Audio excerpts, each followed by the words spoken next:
प्रथम तीर्थकर ऋषभदेव भगवान आदिनाथ स्वामी के जन्म कल्याणक के अवसर पर आचार्य श्री विद्यासागर जी महाराज के प्रथम शिष्य मुनि श्री विनम्र सागर जी महाराज ने प्रवचन के माध्यम से कहा कि किस प्रकार भगवान आदिनाथ एवं छोटे बाबा छोटे आदिनाथ आचार्य श्री विद्यासागर जी महाराज जी ने सभी को जीने की राह दिखाई।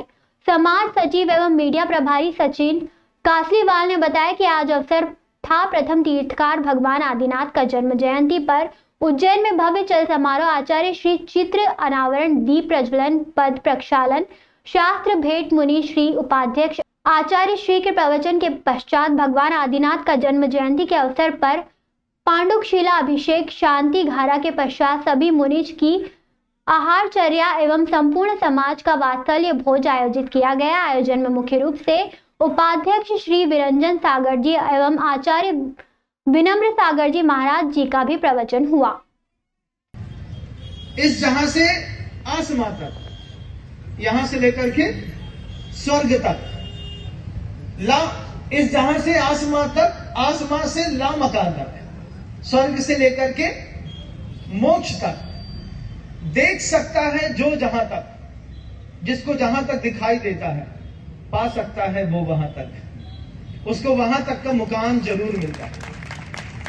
आज युग प्रवर्तक आदिनाथ भगवान की यह आदिनाथ जयंती, एक सौभाग्य मिला करीब से किसी को छूने का।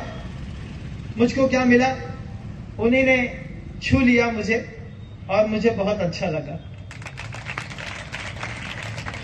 मेरी आंखों के सामने हमेशा दो आदिनाथ रहे हैं। दुनिया एक ही आदिनाथ को जानती है, लेकिन मैं हमेशा दो आदिनाथ की पूजा करता चला आया। एक उन आदिनाथ की जिनको मेरे आदिनाथ पूजा करते थे, एक उन आदिनाथ की जिनको मैं अपना आदिनाथ मानता हूं। गुरुदेव कुंडलपुर के बड़े बाबा से पूरे संघ का ऐसा जुड़ाव है। आदिनाथ भगवान के लिए आचार्य भगवंत ने अपने 50-55 सालों की पूरी साधना दांव पर लगाई। छोटे से मंदिर से बड़े बाबा को निकाल करके इतने विशाल बृहत्तम मंदिर में विराजमान स्थापित करने वाले वे महापुरुष। कोई कहे कि जीवन में आदिनाथ का क्या प्रभाव है, तो मैं कहता हूं कि पूरे संघ में शुरुआत ही हमारी आदिनाथ भगवान कुंडलपुर के बड़े बाबा से हुई। उसके बाद गुरुजी ने आदिनाथ भगवान को अपना प्रथम बड़ा आराध्य मान करके 24,000 किलो से ज्यादा अष्टधातु की एक बड़ी प्रतिमा अमरकंटक जैसे महानतम क्षेत्रों में, जहां पर सनातन संप्रदाय के 186 मंदिर हैं, उसमें श्रमण संस्कृति का उद्घोष करने वाला एक मात्र दिगंबर जैन मंदिर आदिनाथ भगवान का स्थापित किया। रोज पढ़ता हूं स्वयंभू शशास कश्यादिशु कर्म सत प्रजा प्रभुत्व तत्व पुनरद्भुतो देहो ममत्व तो विदे विदाम्बर।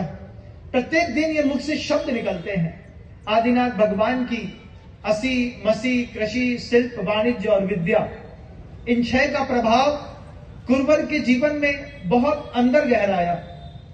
आचार्य भगवंत ने आदिनाथ भगवान के इस उद्घोष का अपने जीवन में उत्कृष्टतम अनुचरण करने का एक महानतम पुरुषार्थ किया।